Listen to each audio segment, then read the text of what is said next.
Okay, you guys are dead. This whole point was to get you guys speaking. And I was going to give marks away for people making suggestions, but you guys didn't say anything. And so far for class, in North America, that's a sign of disrespect. That's a sign of being rude. I am teaching how silence is golden. I am teaching how silence is very, very important, as is other forms of body language. I was showing on your screen the idea that definitely not in class, you're not supposed to be silent. And yet you guys still stayed silent. Wangi, Rosie, and Uno Ujin, Arfin, Jules, Kamanjani. Why are you not trying to get marks in this class? Do you not care about passing this class? Are you just here because you love what I say and what I do? Can I, if you guys don't care about marks, can I just stop recording marks and just chat about the topic? Nobody needs marks to pass. No, Professor. I just think that some of the majority of the groups here didn't prepare something like something consistent enough to be presented now. You are changing the topic. Yeah, I think. The topic was simply asking you what we could talk about today, or how we could talk today, or who we could survey, how you could survey, when you could survey, why you could survey, anything related to the class. And my point was, I ask a question, I get one response, maybe I give a mark, and then usually the form is, if I stay silent, I get another response. And if I stay silent, I get more. For example, you go to a market and you're negotiating. Somebody wants to sell you something and you say, I think that that bag that you're trying to sell me is a little bit expensive. And then if you stay silent, the seller will give you a bit of a discount. And if you wait and use silence, the seller may give you more of a discount. And if you just say, if you use silence again, you might get even more of a discount, but I'm not working with this class. You guys are naturally silent, which means it's up to me to talk to myself. Not cool. You should control the class because it's for you guys.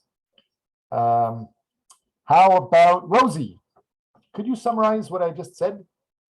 The main point? Were you understanding it?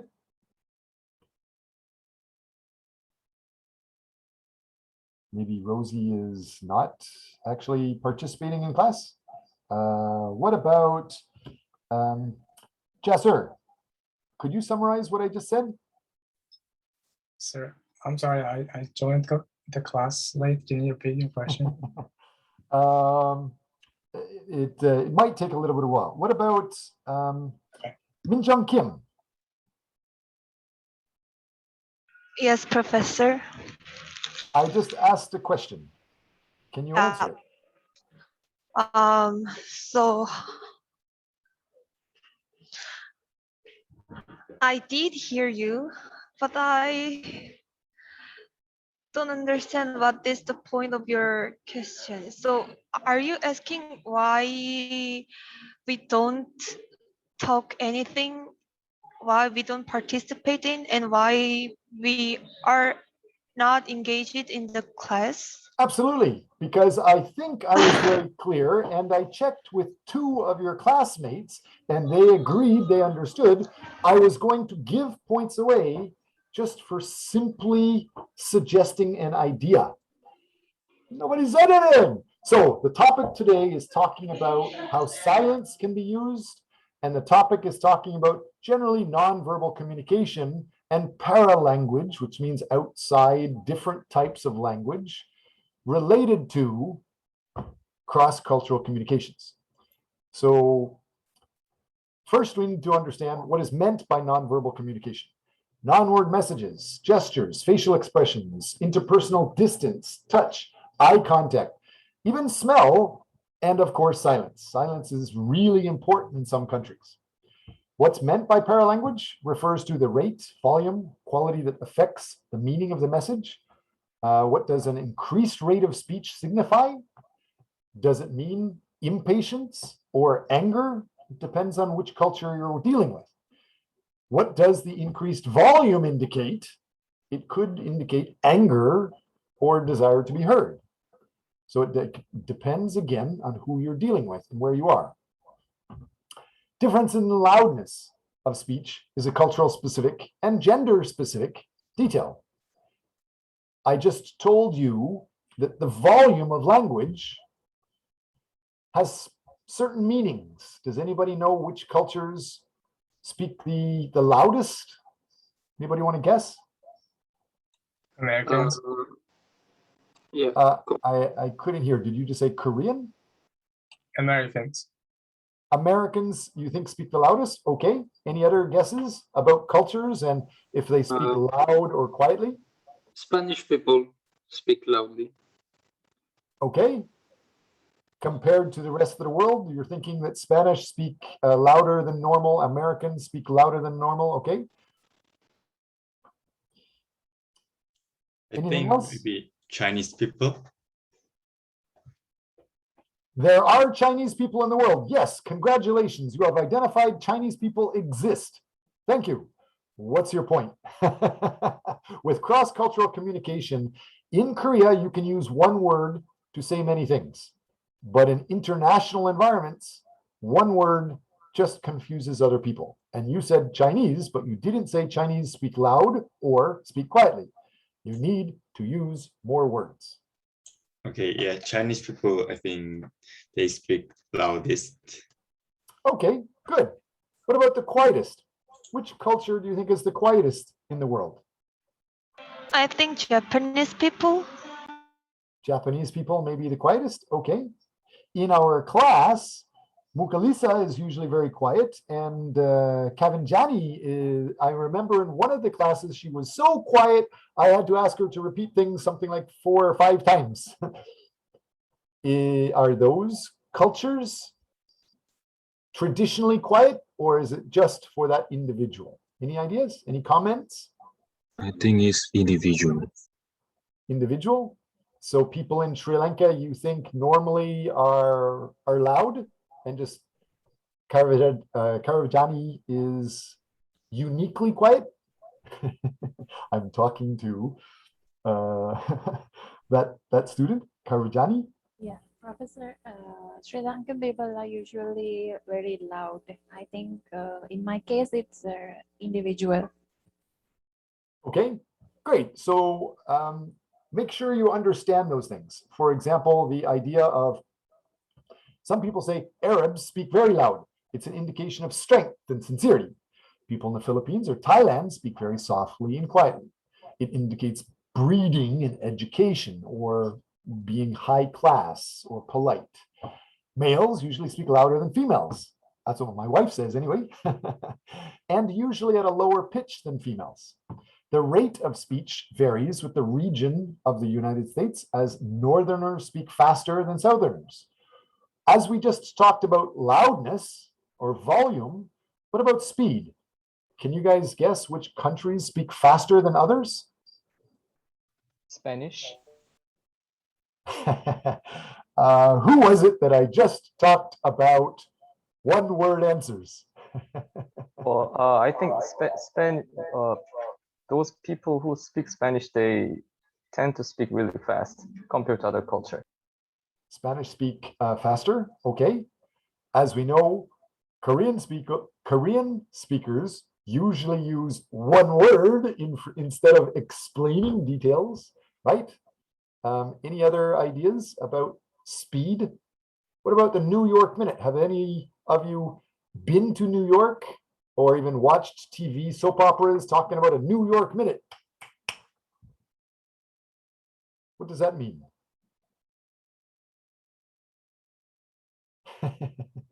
Not even a guess. Usually, time is money is a popular expression in the United States, talking about how you're not supposed to waste time. And when they're talking about a New York minute, that's where they're saying they make the most money by going really fast, getting a lot done. So a New York minute is really fast. But some people say Korea, the whole culture of Korea, not just the description of it, the whole culture is bali, bali, bali. So, what about Min Jung Kim? Can you explain what does it mean about bali, bali? 한국에서 한국 사람 항상 bali, bali. I think 빨리 빨리 means literally you do everything fast. What do you mean? Okay, in Korea, usually the culture is go fast, do things. Let's listen to the TV. Let's have the internet. Let's get our delivery item. Let's order food and have it prepared. Bali bali. Everything is usually supposed to be very fast. Customer service in Korea is famous for having very swift, very fast delivery, much faster than many other countries. I think Korean people is like more competitive than other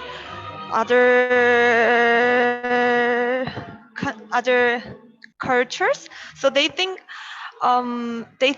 they are lazy if they take a rest. So what you just said could mean Koreans work hard and everybody else in the world is not working hard and they're lazy. Even though Singapore is proven to be faster than Korea, even things like the elevator and escalators move faster in Singapore and Hong Kong than in Korea. And overall growth of the country, it is much faster in China and Vietnam. So that means Korean people, according to what you just said, are lazier than people in Vietnam. We have to be very careful when we're communicating with others. We think we understand what we're saying, and we think we're trying to be polite with people around us, but the other people could have a different meaning for what you're saying. So be careful about insulting other people when you're describing things. Another factor is they're related to speaking fast. People that have traveled the world quite a lot, people that have worked a lot internationally, usually not only speak a little slower than they do back home, wherever it is, but they also speak with each word distinct from others, so that it's clearer for the listener to understand you. If I was back in Canada, I'd be speaking a lot faster and you guys maybe wouldn't have any idea what I'm talking about. But when I'm speaking in class, each word is easier to understand, clearer to understand, and more distinct. Here is an example of these details. But before we get into it, descriptions of language or non-language, I understand several people would like to present. I think it was clear in previous classes, and I started this class saying everybody already has the ability to share your screen. If you want marks for sharing details, please speak up and understand being quiet will lose you marks, not gain you marks. I heard somebody. My group would like to present. Then why aren't you? Hold on. My thing is in German, so I'm trying to figure everything out. Cross-cultural communications. Wonderful dealing with technology in other languages. Okay. What is this? I'm excited. Why? I think you also identified other people wanted to present again today too. Yes, is Arvin Group. Arvin Zuba, I believe that's his name. Okay. He will go right after Grand Group. So. Oh, it says that I can't share my screen because someone is already sharing their screen. How about try again now?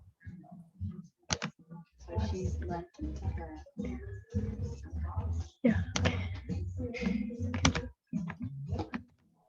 Okay, can you see my screen? Yes, I can. Cool. I had to grab my German friend because I'm like, I can't read this stuff. Sorry. Okay, so this is our survey questionnaire, and the purpose is to find the best study environment for students at Keimyung University. And so the audience is obviously, we're going to try to spread it around to as many Keimyung University students as we can. And so our questions are: one, do you generally study on campus or off campus? And then specifically, where do you study? How many hours per day do you usually study? And then how many hours at a time do you study? How often do you take study breaks? How many days per week do you study?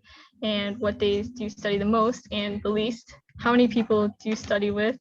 Furthermore, do you study with people taking the same classes as you or people taking different classes than you? Do you listen to music when you study? And if so, what type of music? And on average, what grades do you get? And on a scale of 1 to 5, how would you say you remember the material you study after the completion of the course? 1 being very little and 5 being a lot. So I highlighted these 2 questions because they're kind of like the most important questions. So we're going to see like who gets the highest grades and who has like a highest level of retention, and based on the highest ones, that's how we'll cross-reference all the results for the other questions to find like what the best study environment is. And that's it. Any questions, or does anybody want to grade us or something? Can I make a Google 5 and 10 post it on our Facebook group to make a survey on our class? Can you I have survey a people on Facebook? Yes, you can. You can survey anywhere you want. That's up to you. Can I ask something? Sure. About number 7 and 8? Mm-hmm. I don't really understand what day do you study most and the least. Do you mean within the week? Yes, which days of the week? I will okay, clarify that thank right you. now. You're welcome.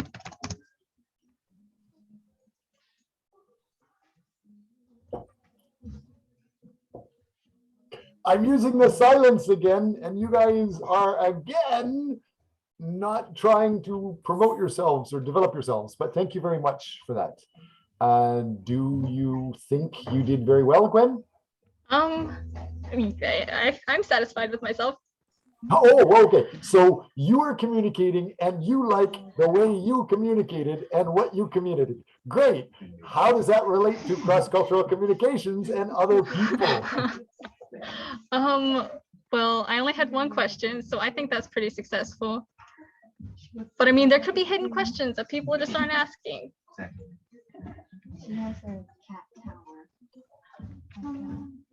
Do you think other people like your survey? Can I ask? On a scale of 1 to 15, how much do they like it? Have you checked? Is silence in our group a sign that they're not interested? So that means with people being silent, does that mean they are not interested in your topic? So you got 0 out of 15? Someone raised their hand though. If you have a Correct. question, you can ask it.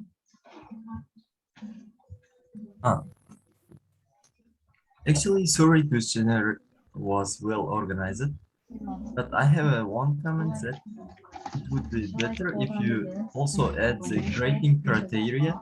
For example, how many hours per day do you usually study? Like, for example, A, 1 to 2 hours a day, B, 3 to 5 hours, like this. Yeah, when it gets formatted like to an actual like Google survey, we are going to give specific options. Yes. Thank you for reminding me about that. May I also give some comments? Thank you for presenting your questions. Those questions were interesting. I would like to ask, did you make up these questions or you was inspired by some article? Oh no, we just made up these questions. I mean, so based on, so we did like the literature review, and they did talk about music, so we did we incorporated that into it. So it's not like completely out of the blue. We did like get influence, I guess. I don't know how to describe it. Does anybody else in my group wanna Anybody want to help? Anybody want to get any participation points from that group other than just Gwen getting, I don't know, did Gwen get 5 out of 15 or did she get 15 out of 15? Nobody has clarified that. Can I help? Those questions, as you can see, they are pretty simple and straightforward.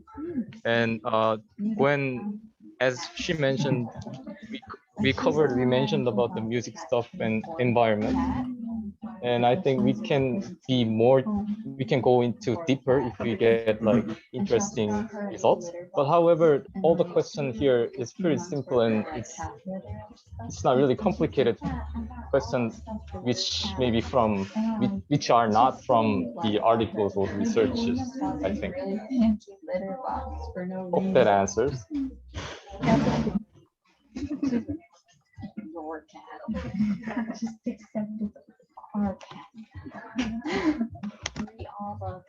Okay, so I saw 3 people commented. So do I give Gwen 3 out of 15?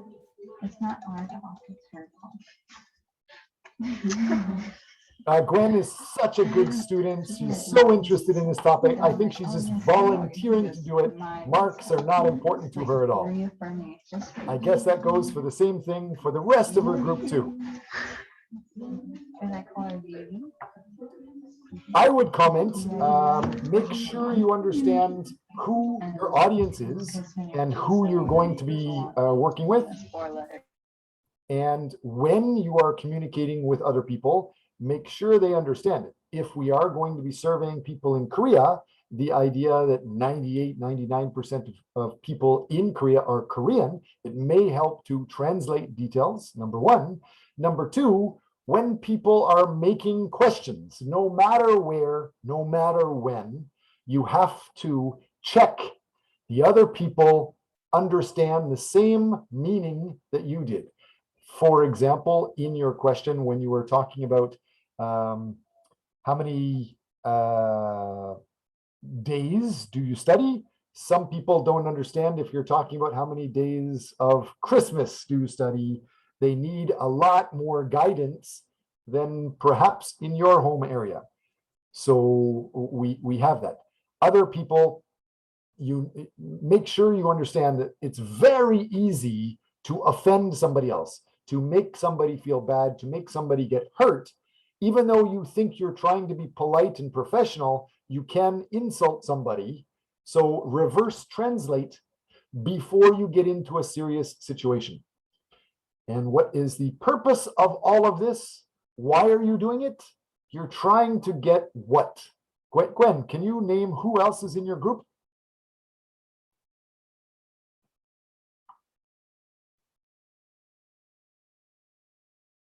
Who else is in Gwen's group? Sorry, I couldn't figure out how to turn the volume back on. Let's see. Will and Hwang Won-gi. Since everybody else is being quiet and not even trying to talk, I will give points just to Gwen today, since your group members are being very quiet. Oh, Kim Sorman, he spoke. He did. He hasn't identified that he's part of the group. Well, sir, I was waiting until Gwen answered to your question, sir. I don't think it was appropriate to take away her answer. It's rude.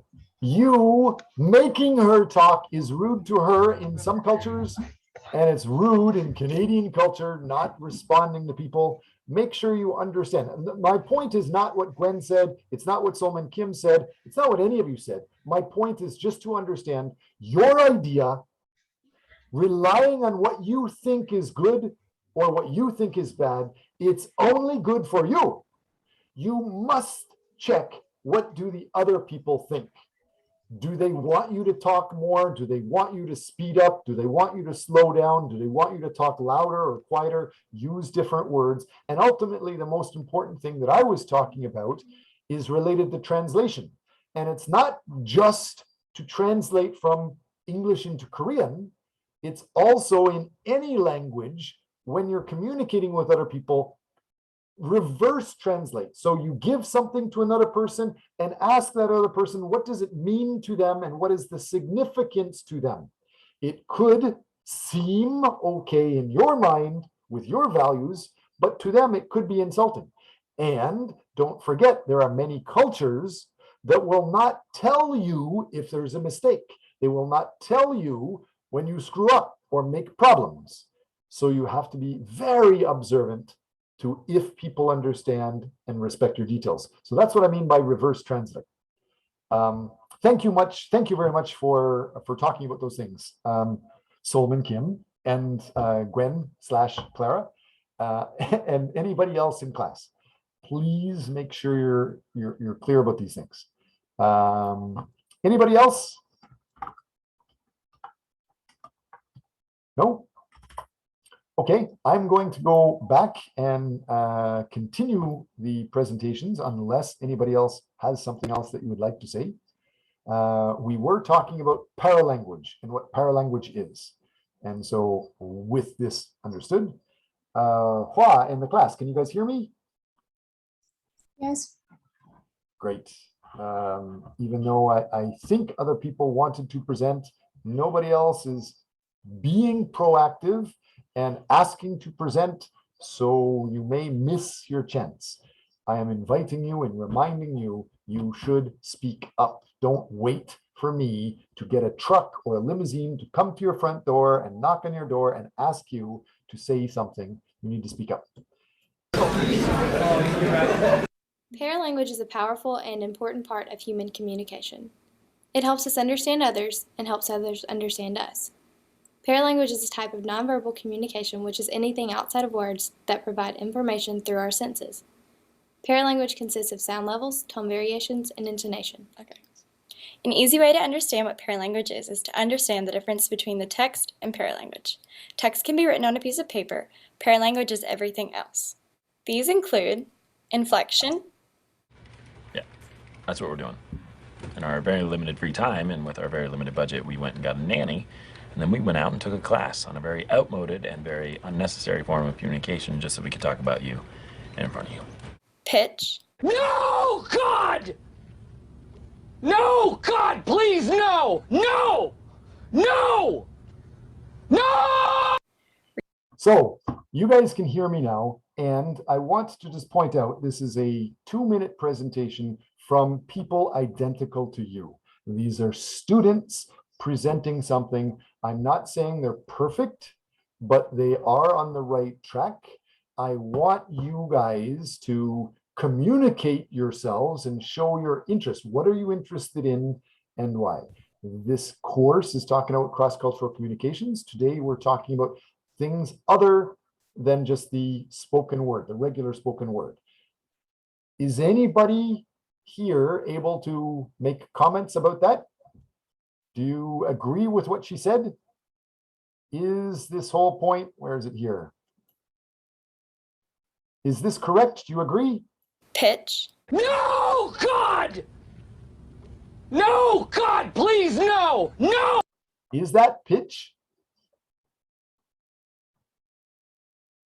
Samaj, do you understand pitch? Going once for Samaj, twice for Samaj. What about back to Solman Kim? What do you think? Do you understand what pitch is? Yeah, I believe pitch is kind of like tone and the tone. So the guy in the video, he is shouting. Seems like he's kind of mad. I think high pitch is when person get like excited, or when a person get mad, the pitch usually go higher and the volume goes higher also. So I think that explains about pitch. Some people may think pitch is the idea of some of the words when you're speaking get louder at the end, like at the end of a question, or get softer at the end.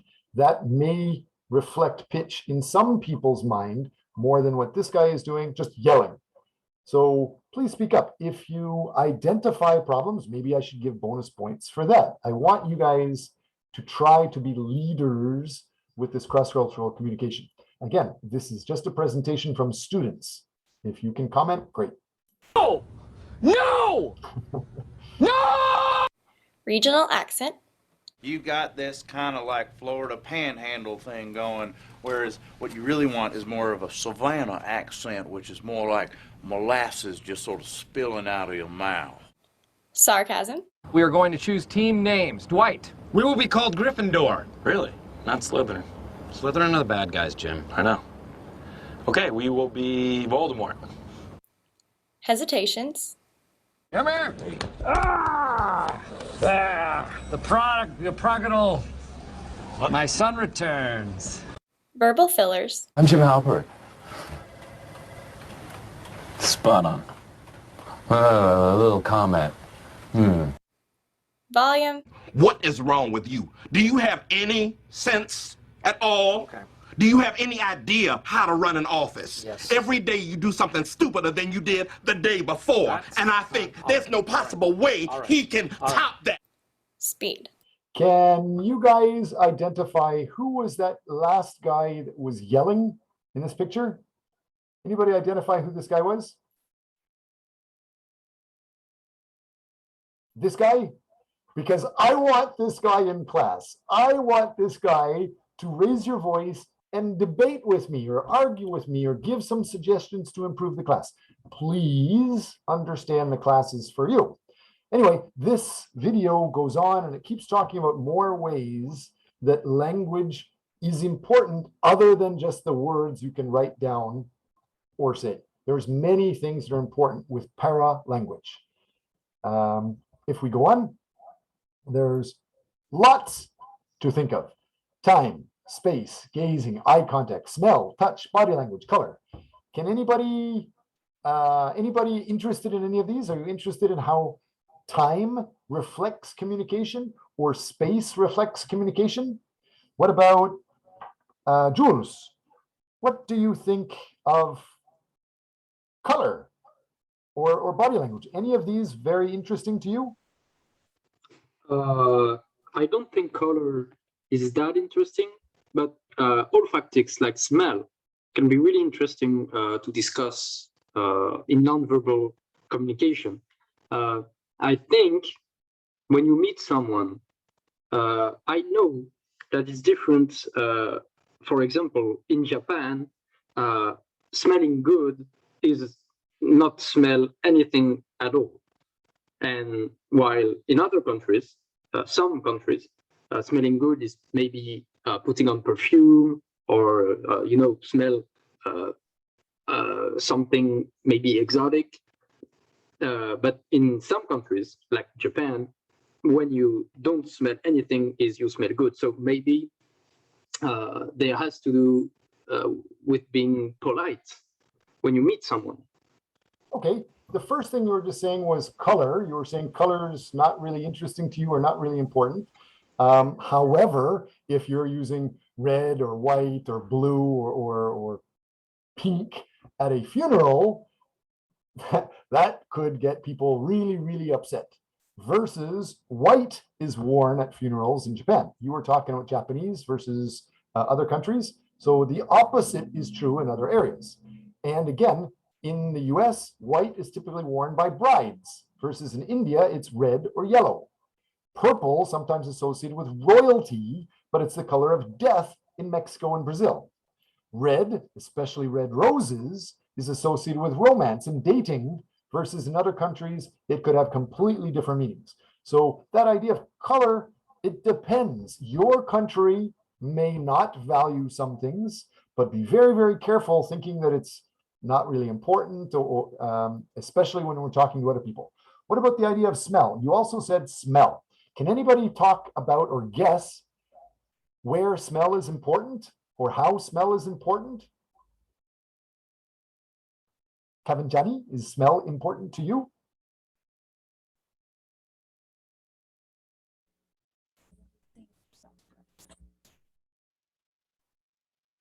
I couldn't hear you. You didn't have your mic turned on.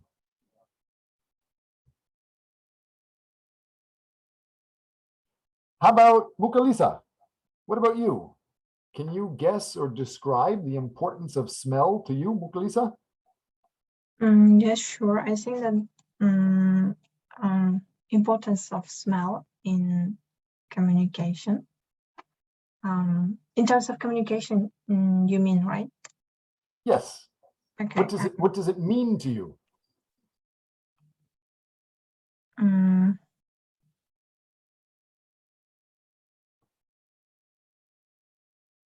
Nothing? Do you like it when people smell? When in communication, when someone smells good, it means that he's like, he or she is clean, or I mean, Okay, if somebody's wearing aftershave or perfume, is that a good thing or a bad thing? after shaving? Aftershave or perfume, yes. In your culture, is it good or bad? It's good. Okay, what about lots of perfume or lots of aftershave? So you can smell them 2 rooms away. So it's not that much good, because you can, some people can, will not prefer the perfume which you like, and maybe it will bother them a lot. Okay, so the idea of olfactics or smell depends on where you are. People in the US usually respond negatively to body odor, and people in supposedly the Middle East or the Arab regions are comfortable with natural body odors, supposedly. And other cultures, smell plays an important role, such as in Japan. I think we heard somebody in the class saying smell is not important in Japan, but this research says smell is important there, or with the Samoans in the island nations near Hawaii, for example. So be aware of, there's many different values. There's a lot of different research. You need to identify who is it that you want to communicate and what is their culture, what are their values. And whatever the research says, try to check it with the people you're talking to. If you're going to be surveying them, for example, check what they understand about your questions, rather than just firing off questions you think are interesting. And even more importantly, with cross-cultural communications, identify the hierarchy of communications. Who do you want to talk to, and why should you talk to them, versus should you be targeting other specific people? That's a big part of your development, if not classes. Any other comments? Anybody care more about smells than others? Professor, can I ask a question? You just did. So let's just say someone who is from another culture smells really bad. Not that really bad, like he has some type of like weird smell, but he's really good at communicating with others. Is that a problem? Do you think would that be a problem if they smell bad? It definitely could, depending on where you're at. I think several people in North America, big cities, usually if you smell bad, that other person that you want to talk with would find a polite way to leave. And they say, oh, I am busy, I have to go. Maybe they don't have to go, they just want to get away from your smell. Some people might be rude and just say, you stink, come back after you've had a shower. But again, it depends on the people and the values of the people you want to talk with. Some people like it. I think there may be a couple of French people in our class, and the stereotype of French people is they use more perfumes than most other cultures in the world. Anybody from France in our group today? Yes. You've been in Korea too long. Use more than one word, please. Yes. It's true. It's true that some maybe a lot of French people are putting on perfume, but individually, some people don't like it, even if they're French. But I think this is a partially accurate stereotype. Yeah. So on average, they on use average, it yeah, more. That's it. Okay. Is there any, how about guesses from people that are not French? Any guesses as to why, for example? How about? Professor? Yes. I heard that in Korea, maybe a lot of perfume means a lack of self-confidence. Wow, okay, that's interesting. If you use perfume, you basically may be a weak or a person that is not confident. Okay, interesting. Yes. Yeah, Any other comments? I want to share this. We have people from all around the world. The only way to learn is by sharing what culture you have or you are, and what does your culture feel about it to the other people. Because I guarantee some of you will not understand the other cultures, and you may be surprised. Go ahead. Was that Jules? You wanted to continue? I have something to say about what Minjin said, I think. So yeah, in France, perfume is more like a jewelry, like you wear a ring or a necklace. It's something you put on to differentiate from other people. It's not necessarily reflecting something about you. It's just you want to be pretty, you want to be showing yourself off. You just it's just like clothing. It's considered the same thing as putting clothes on, not necessarily it meaning something when you put perfume on. Yeah, yeah, I agree. That's in Korea. I think it's similar because like jewelry, if I want it, I do it. But like a lot of perfume means I feel maybe someone don't like my smell, or I want to cover my maybe body odors. I don't know. I heard that yeah, too much perfume could be mean like little. Yeah. Too much perfume is maybe bothering for other people around you in France too. Yeah, too much perfume is no good. So we have somebody from, I believe it was Korea talking, and another person from France, I believe, was talking. I'd like other people in the class that are not from Korea or not from France to try and join everybody in this conversation about not just what they're saying, but think about the deeper part. Why? What is this cross-cultural communication and why? For example, how much fresh water do you have in your country? Does that relate to it?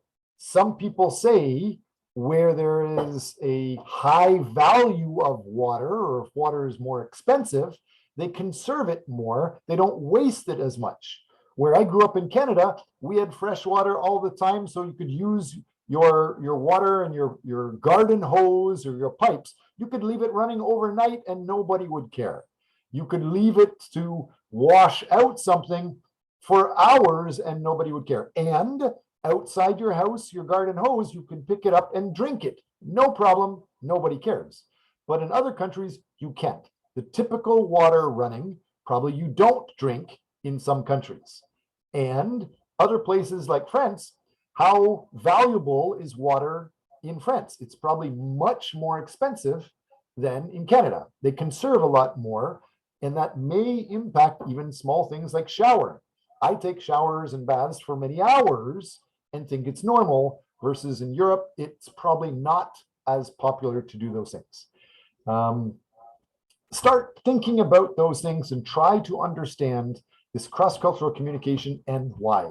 There's lots to talk about. What are some other things? What about space or eye contact? Samaj or Ulugbek, either of you, Samaj or Ulugbek, can you talk to me about what is important with oculesics, the idea of gaze or eye contact? How do they manage where you look when you're talking to somebody else in your country? Maybe what do you think it is like here in Korea? Can I interrupt? Yes. I think someone is talking with me, but he or she is not looking at me. I will think he is not concentrating on my speech. Okay, so you would think it's rude if they're not looking at your eyes. What about if they're looking at your whole body? What if they're looking only at your shoes? What if they're looking at your car? What if they're looking at the people behind you? Any aspects with that? But in our country,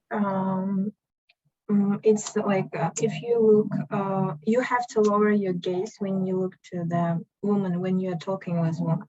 it's only not only our culture, but it's also including our religion as well. So there is some difference in terms of Koreans. I mean, okay, Mukalisa, you know I respect you. You know I know you're a smart international lady. So sorry, I'm going to use you as a terrible example. You just said you're supposed to lower your gaze a little when you're talking to somebody, when you're talking to a woman, and you're talking to me, a Canadian.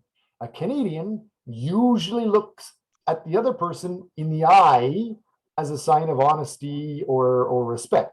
So if I lower my eyes a little bit from my eyes, I think the first thing I might see is your shoulder. Then what do I see next? If I start looking there at a Canadian person, I'd get in big trouble. Is that what you meant?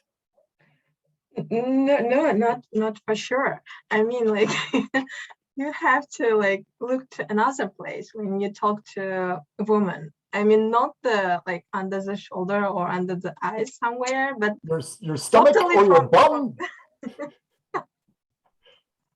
Be specific when you're talking internationally with other people. Make sure you understand other people could misunderstand. I'm just playing games with you, but trying to get you to realize that it's very easy for people from other cultures to misunderstand.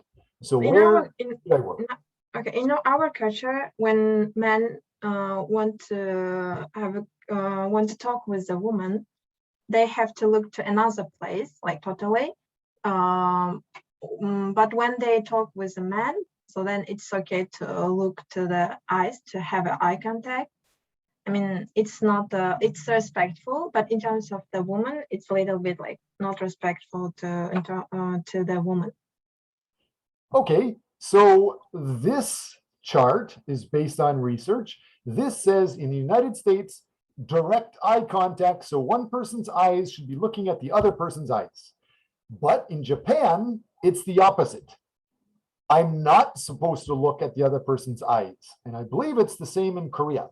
Even though we had one Korean person saying you should look at them, the Korean historical culture is we are not supposed to look at their eyes, same as in Japan. We're supposed to look below the chin. In the Middle East, this says eye contact is more intense than in the United States. So you're supposed to stare maybe through the eyes into the back of their skull. For example, this says in the Middle East. Or a prolonged gaze or a long stare, a very long look in the United States is also considered rude, but it says in the Middle East that might be normal. What about the idea of men do not stare at women? Because that could be a sexual problem, sexual suggestive or sexual abuse or harassment. So we should be sharing these things, not just the sex or the eyes. Am I supposed to look at somebody's breasts? Am I supposed to look at your toes in your sandals? Am I supposed to look at your bum? Am I supposed to look at your car or other staff around you? There's lots of things to look at and understand. We talked about smell. We talked a little bit about eye contact. What about touch? Any other comments? Go ahead. Space. Finish your sentence, please. Oh, sorry. Whoever just said sorry, keep talking and finish your sentence. Okay. I thought you wanted other people to finish the sentence. Okay. So I would like to talk about space. So proxemics. As you were, Mr. Watts, were talking in another course. You were saying that personal space in Korea isn't something as precious as in the US, for example, because you were saying that your mother-in-law invaded your personal space by giving you kimchi, if I remember correctly, directly into your mouth. So yeah. Maybe giving space or not give space to someone may be accepted in some countries, and in Korea, maybe not so much. So yeah, this is definitely when someone, I know that in France, if someone gets too close to you, and you don't know each other, it's really rude. You shouldn't, you absolutely shouldn't do that. Good. So then we get to the whole point of, you said close. Well, what does close mean? Because you think everybody understands close, but it depends. Even in the United States, if you're talking about an intimate other person, we're talking about 45 centimeters or less. If you're just talking about a regular person you work with, it could be 45 centimeters to 120 centimeters, 18 inches to 4 feet. Or if you're with a group of people and then other people are talking about something differently, you should be 1 to 3.5 meters away. Or the public distance could be, more than 3 meters away from other people. What about peeing in a public toilet or bathroom? It depends where you are. In Korea, for example, 50 million people in the size of a very small area compared to Canada. So they're used to touching other people all the time on a bus, on a subway, at work.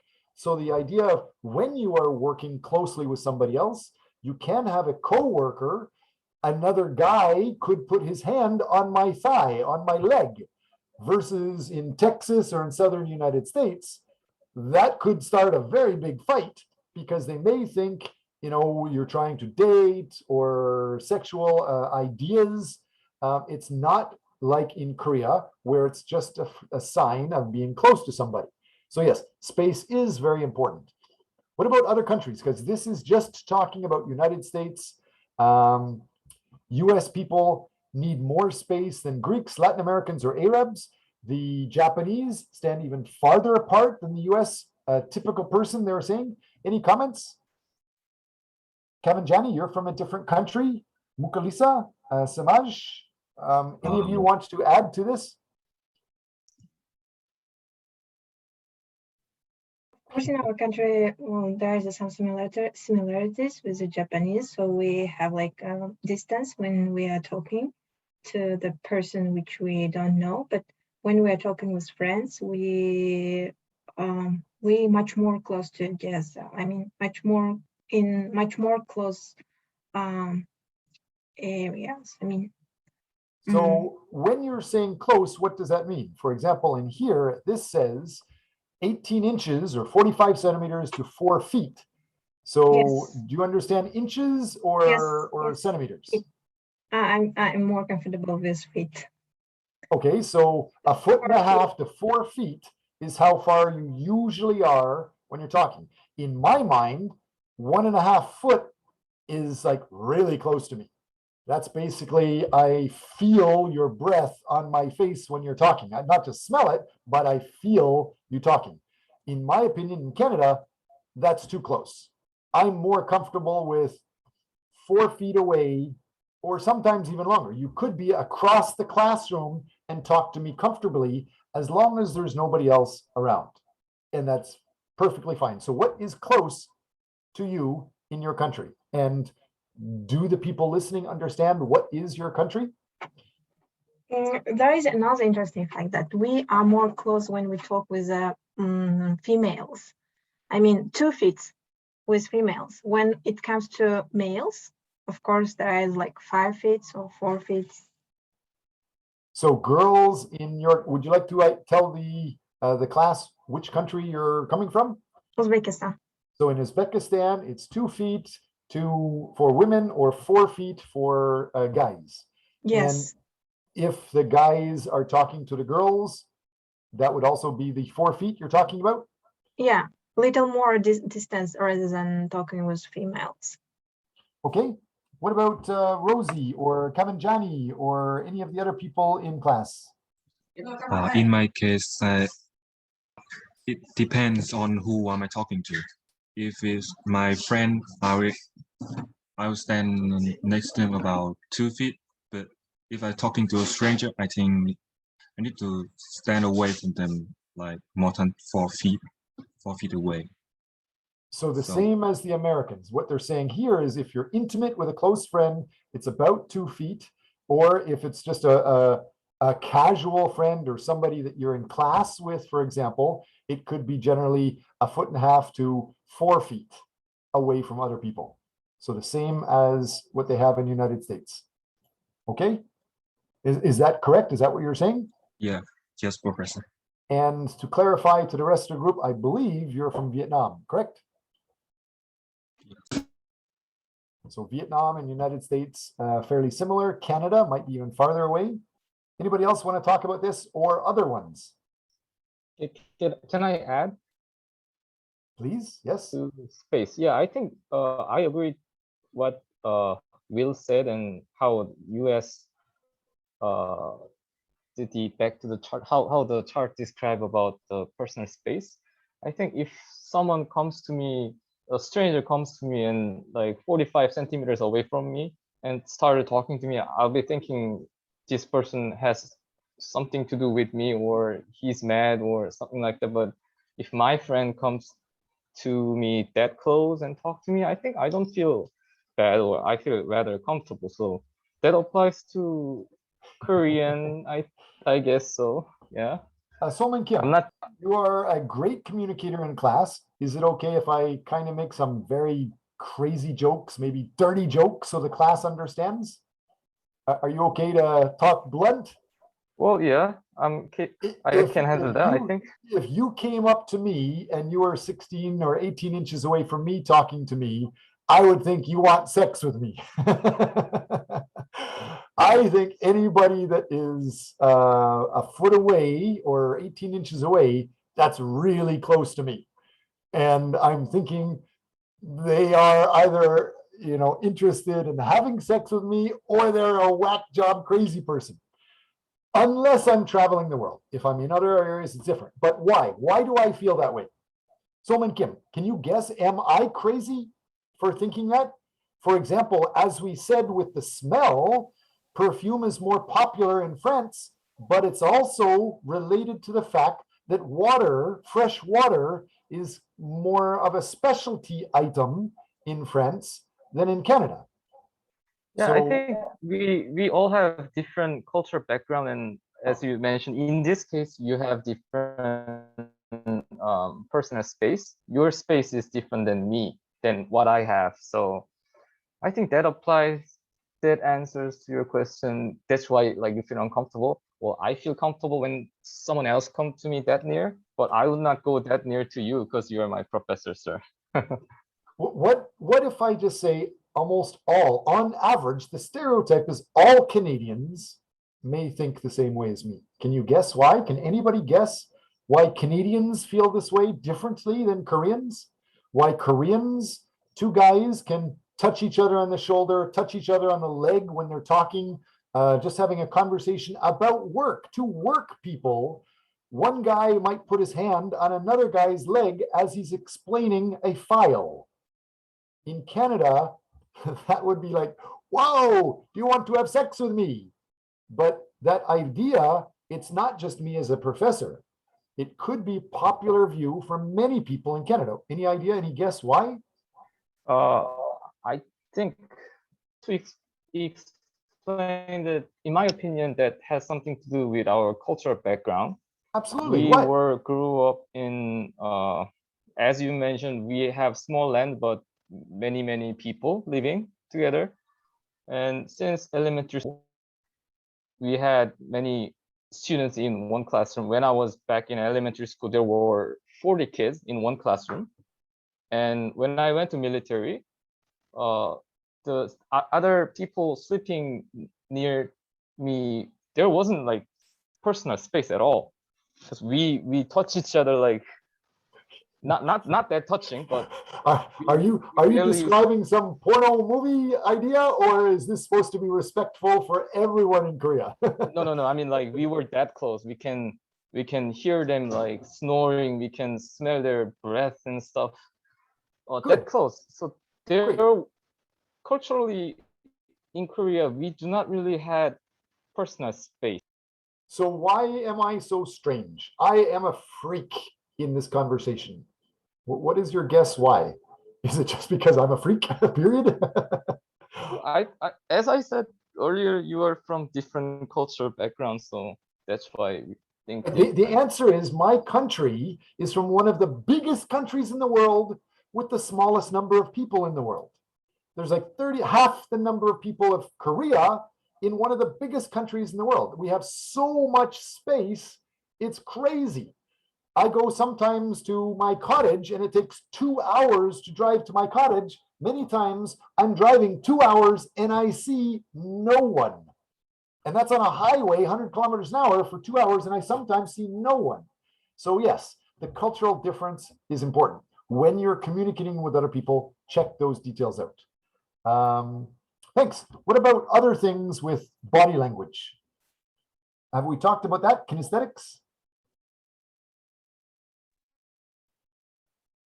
Anybody want to guess what about touch or body language? For body language, I think there is some universal things that can be understood in almost any culture. Like when you nod your head, it says yes. When you nod the other way, you say no. So maybe there are other examples like that, but maybe I'm wrong. But that's what I think. Yeah, I think that's a good example. Kevin, Johnny, are you still here? Can you hear me okay? So with Kevin Johnny from Sri Lanka, we were talking about nodding the head. So in my mind, nodding the head means like this. And shaking the head generally means this. This nodding the head usually means yes, I agree. This shaking the head generally means no, I don't agree. Kevin Johnny, can you explain what this means? It means no. No, I have no idea. Usually in India, and I believe also in Sri Lanka, many people are bobbing their heads up and down and side to side at the same time, just as an expression of being polite. I am aware you are talking. Does that make sense to you, Kevin Johnny? Am I crazy? No, I have seen some people doing that. Maybe old people, not young people. Good. So each place you go and each group of people you're dealing with, the requirements you need for proper cross-cultural communication, for proper communication varies. Make sure you understand what that body language is. We're talking in Korea right now. You guys can see what I'm doing right now, right? Kyunggan Jung, are you still in the group? Yes, Professor, I'm listening. How often do you talk like this? Or do you talk like this almost all of the time? I think I always talk without any gestures and any postures. I don't really use my hands to express things or doing this. I don't. Okay, so Will Win, Kyunggan Jung, he is a Korean guy, and you are a Vietnamese person. Do you understand why? Why does the typical, stereotypical Korean person have no facial expression when they're talking? Even when they're laughing at a joke, many times, some people, some polite people, try not to smile and show their teeth. Do you understand why? I think just because of the culture, they like to express. They don't like to express out to other person. I think they don't like to stand out. What about in Vietnam? In Vietnam, I think it depends on. I think it's. I think everyone is different. I think so.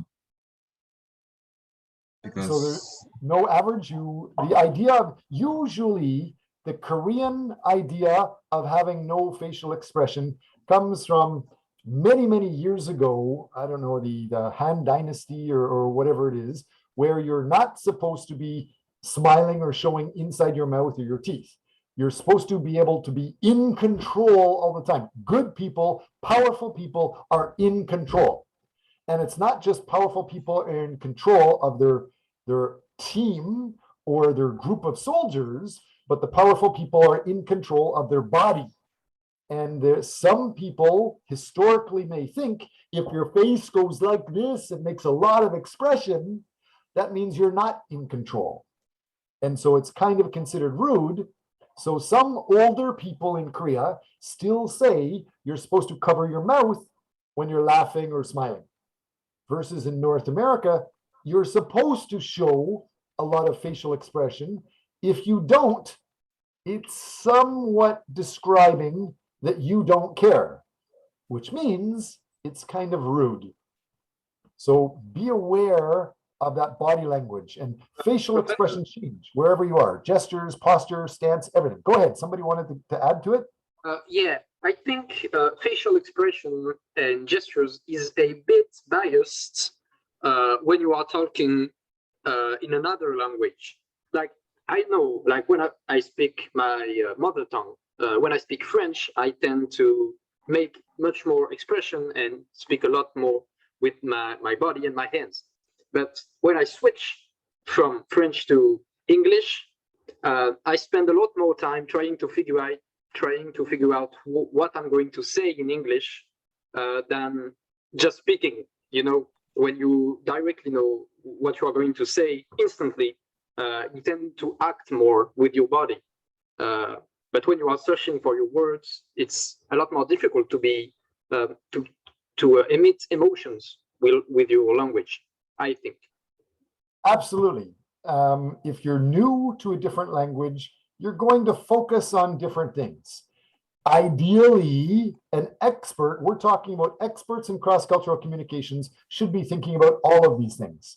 Most people don't usually think about smell. Most people might not think too much about eye contact unless they're getting serious. Most people might not think too much about space unless you're an expert.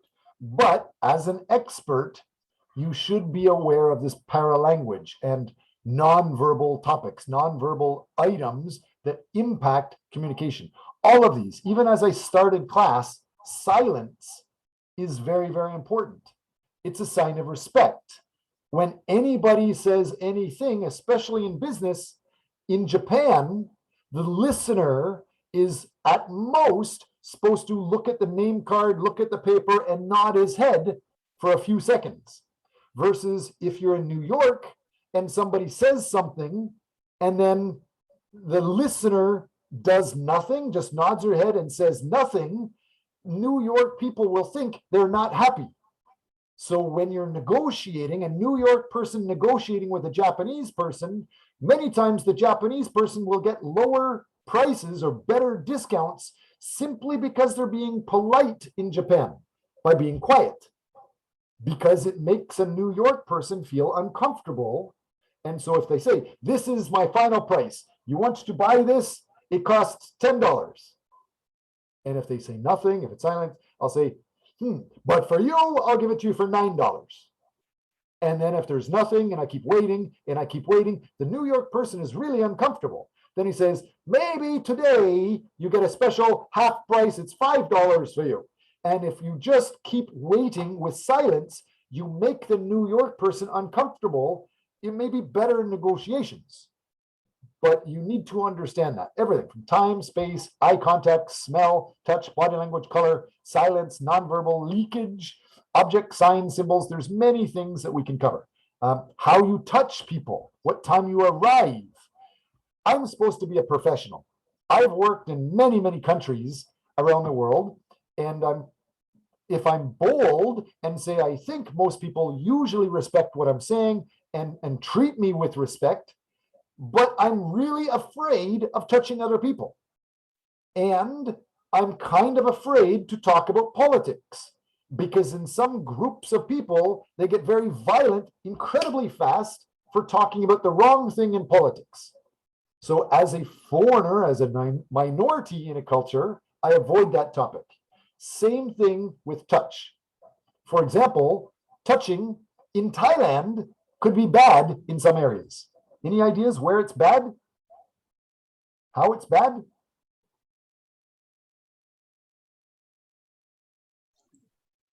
I think most of the students already left because it's time for class to finish. So okay. In our country, mostly females not allowed to greeting with shaking the hand. Right, exactly. So the idea of in the United States, you should be shaking the hand out of respect, but no hugs and no signs of affection. But in Thailand and Uzbekistan, you're not supposed to touch other people, especially in Thailand, don't touch somebody's head. So yes, keep that in mind. Each culture is different. Thank you very much for joining the class. Next class, I look forward to more of you talking about how you're going to interact with other people, survey other people. We'll finish more of this. Any other questions in class today? I had a question. Okay.